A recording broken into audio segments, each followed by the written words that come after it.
Dans cette vidéo, je vais faire le tour des différents documents accessibles à tous et ensuite de ceux plus spécifiquement destinés aux élèves. Donc pour voir l'utilité et le gain qu'apporte le site dans ma façon de travailler, il faut bien comprendre que tous les documents présentés au cours de cette vidéo ne sont pas des documents que je mets en ligne, mais ce sont bien des documents générés par le site lui-même en fonction des informations renseignées au préalable. On va commencer par la progression. Tout le site et son fonctionnement en dépend.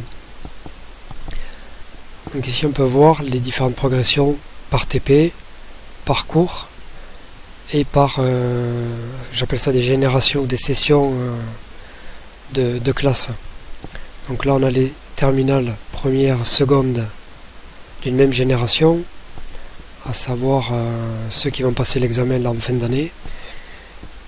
Et ici, une classe que je viens de récupérer, à savoir les premières bacs qui vont passer l'examen en juin 2014. Donc je vais voir la progression la plus complète, c'est celle des premières de l'an dernier. Au niveau des TP, donc là c'est comme sur le site précédent, l'intitulé du TP, on peut classer par ordre alphabétique d'intitulé, par ordre de dominante, par ordre de centre d'intérêt. Je vais aussi y ajouter l'ordre des activités et tâches. Je n'avais pas pensé à le faire, ça va être dans les semaines qui viennent. Je peux avoir la même chose pour les cours, donc de première ou TP. Donc l'information importante dans un premier temps pour chaque TP, ça va être le numéro de semaine à laquelle il va débuter et sa durée. À partir de cette page, je peux aussi générer des tableaux relatifs aux différentes progressions.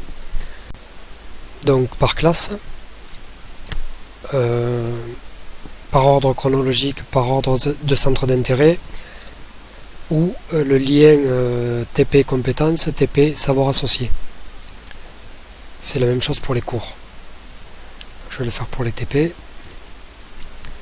Donc de première, c'est la plus complète, on verra après les terminales ce que ça donne. Donc de façon chronologique, j'obtiens ce tableau et on voit que ça correspond exactement à ce que j'ai ici.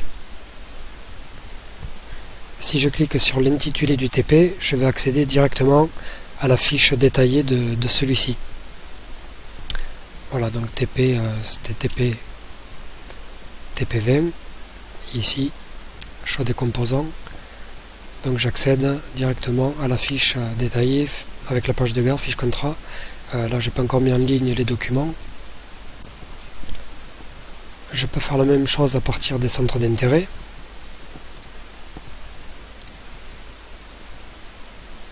C'est exactement le même tableau classé par centre. Alors là c'est plus pour moi que pour les élèves, par compétence et par savoir, c'est en fait pour faire un point sur les compétences traitées ou non au cours des différentes formations. Donc on voit que certaines TP n'ont pas été renseignées ici, c'est en cours.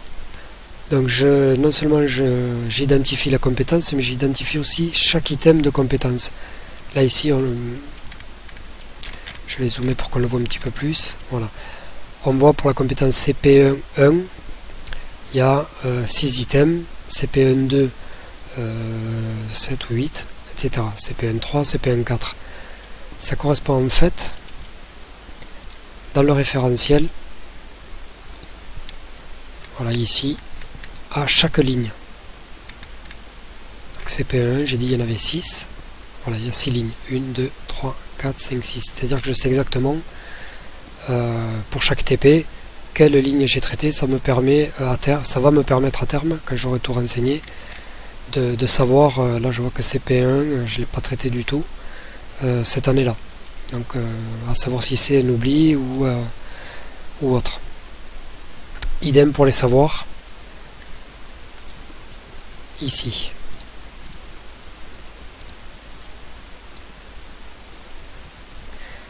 Voilà. Donc même chose, les savoirs sont identifiés par ligne sur les 5 savoirs.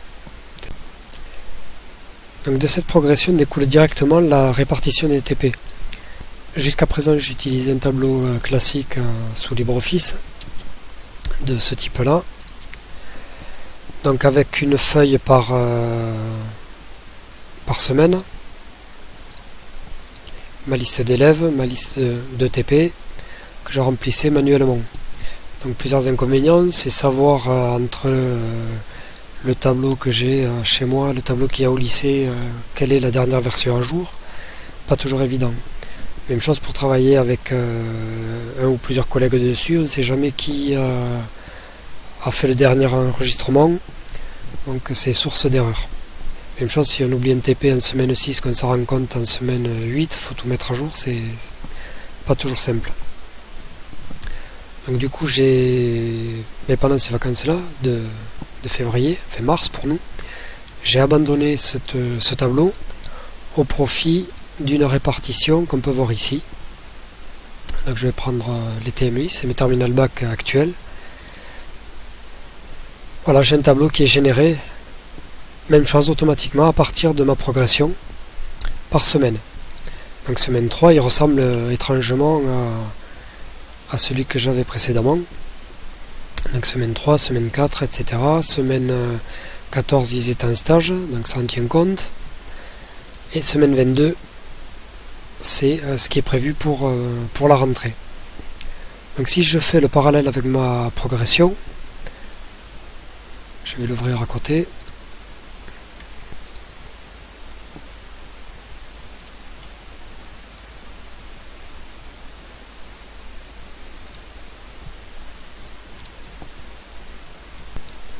Voilà, j'ai essayé de faire le parallèle entre ce tableau de progression et le tableau de répartition.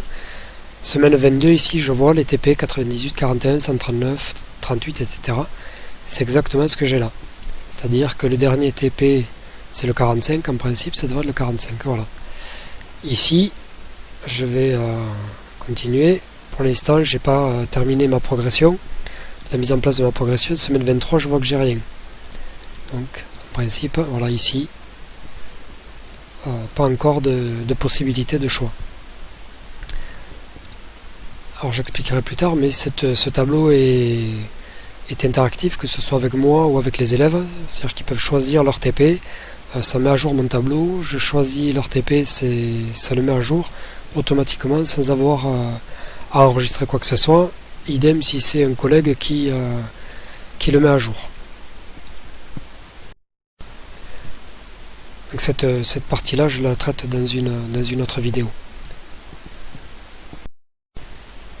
Donc dans les documents accessibles à tout le monde, on peut aussi voir la page de garde du dossier de TP ainsi que la fiche d'évaluation ou fiche contrat.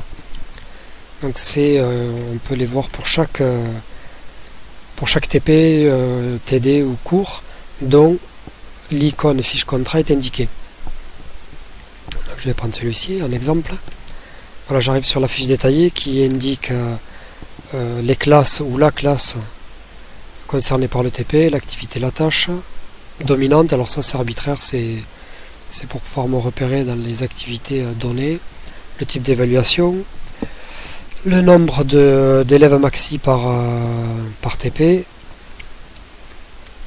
ici page de garde, fiche contrat, les documents élèves, prof ou vidéo, et tout ce qui est relatif au référentiel, centre d'intérêt, compétences principales, compétences secondaires. Et les savoirs en principe quand ils sont renseignés. Donc ces documents-là sont mis en ligne manuellement, c'est-à-dire c'est mes cours que je convertis en PDF et que je mets en ligne. Par contre, la page de garde et la fiche contrat sont générées par le site lui-même en fonction des renseignements donnés sur la fiche détaillée. Donc page de garde, rapide survol.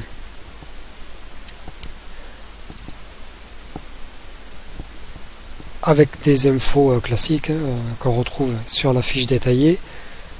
J'ai découpé l'atelier en zones, donc zone système, le système lui-même, le type d'évaluation, quand il travaille à deux, le nom du binôme, le titre du TP, photo, l'activité, la tâche. Gros avantage de ce principe-là, c'est que D'une part, j'ai pas à la créer, elle se crée automatiquement. Deuxième chose, c'est si je touche à la mise en forme de cette fiche contrat, mais ça affecte toutes mes fiches. Parce que j'en ai, je sais pas, 150 ou un peu plus. J'ai pas besoin de tout reprendre pour modifier l'aspect. Idem pour la fiche contrat. La fiche contrat est générée automatiquement en fonction des données renseignées. Donc objectif terminal, ce prérequis, je risque de l'enlever. On y retrouve le centre d'intérêt. Alors là, compétence principale, je ne l'ai pas renseigné, ni les savoirs.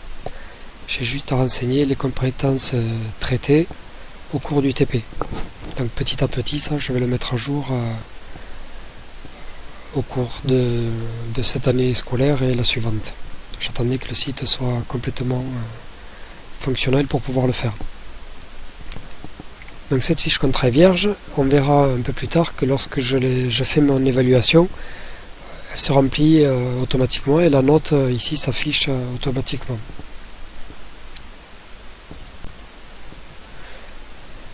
Donc voilà pour les documents relatifs au TP. On va aller voir du côté accès élève. Ce qui est visible donc par lui et pas par l'ensemble des visiteurs. Donc il a accès à la répartition classique comme on a vu tout à l'heure, à la répartition de classe, et aussi lui à sa répartition, c'est-à-dire que ici il peut agir de façon à choisir, sélectionner ou désélectionner un TP. Ensuite, chose un peu plus intéressante, c'est l'accès à ses notes. Il a accès à toutes les notes de CTP sur les 3 ans et aussi aux détails d'évaluation. Donc là, j'ai sur les 3 ans, puisque lui il est arrivé en seconde, il est resté chez nous sur les 3 ans, donc note de terminale, note de première en TP et note de seconde. D'une part, d'autre part, ici, il a accès à toutes les évaluations de tous les TP relatifs à sa formation. Donc là, je vais aller voir le TP 17. Voilà, donc son nom, la classe dans laquelle il était quand il a réalisé ce TP. Ici, on voit le centre d'intérêt, toujours pareil, la compétence principale qui est renseignée, le savoir ici pas encore, et l'évaluation classique comme on peut le faire à la main avec sa note. Donc, tout ça pour chaque TP. Si je reprends donc c'est TP 17 qui est TP 17 17 17,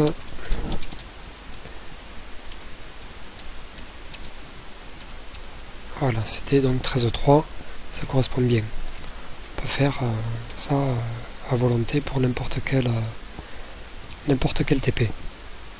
Donc ça reste sur les 3 ans.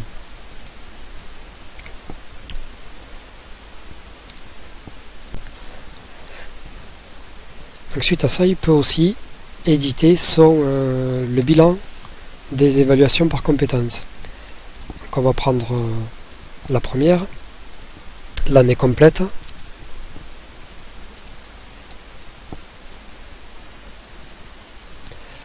Et on voit ici que donc la CP1, ce que je disais, je ne l'ai pas traité en première année.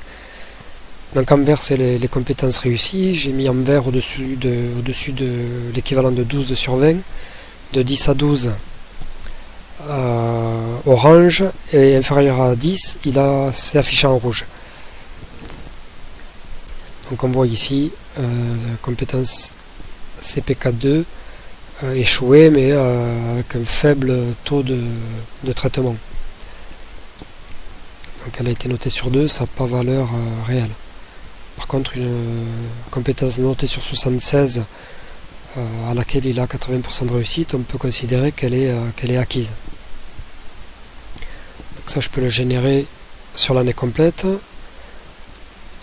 Je peux choisir l'année, le semestre.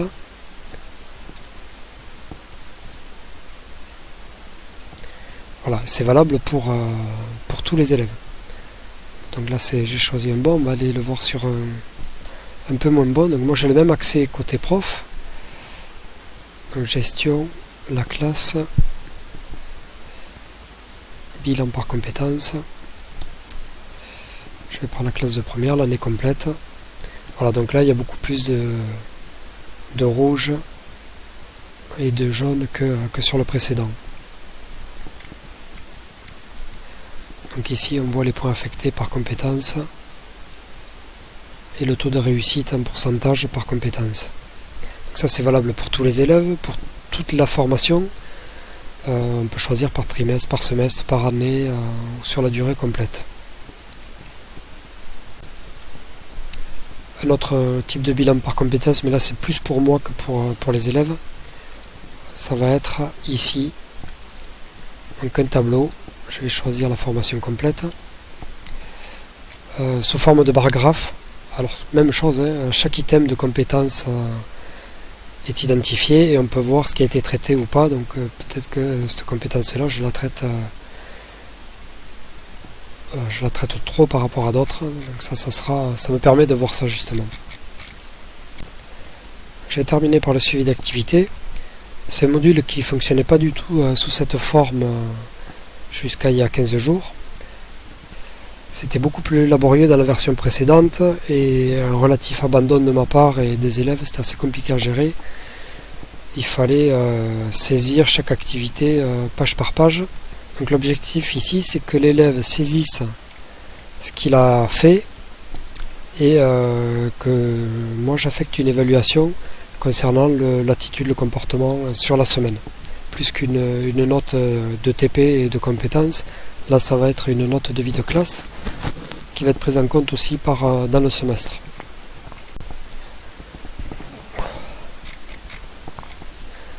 Donc là tout simplement, sur chaque ligne, l'élève peut sélectionner une ligne, modifier l'intitulé et valider. Donc c'est assez ergonomique pour eux, de façon à ce qu'ils perdent le moins de temps possible. On fait ça en principe à chaque fin de semaine. Je leur demande qu'ils me mettent les difficultés rencontrées et où ils en sont du TP s'il n'est pas terminé. Par la suite, moi, je peux évaluer. Alors là, je suis sous compte élève, j'ai pas accès à ça. Je vais y aller par le compte prof. Donc suivi d'activité. Voilà. Donc là, il y en a un qui me le complète un petit peu plus. Je peux modifier ce qu'ils ont noté. Je peux aussi, moi, du coup, évaluer. Donc, peu importe. J'y affecte un petit commentaire et une lettre de A à F. Alors l'équivalent, c'est 20, 16, 12, 8, 4 et 0. Donc mise à jour réussie et on voit la lettre qui a été affectée pour le TP. Donc, si je la modifie, donc A, B. Voilà, ici je vais y mettre pour voir l'impact visuel que ça peut avoir une lettre. Donc je répète, chaque lettre a une note intrinsèque qui me génère une note de vie de classe par semestre. Donc ça permet d'avoir un visuel sur le semestre du comportement de chaque élève. Donc voilà pour cette partie. La prochaine vidéo concerne la création et l'intégration d'un cours ou d'un TP sur le site et son impact sur les différents documents que je viens de vous montrer.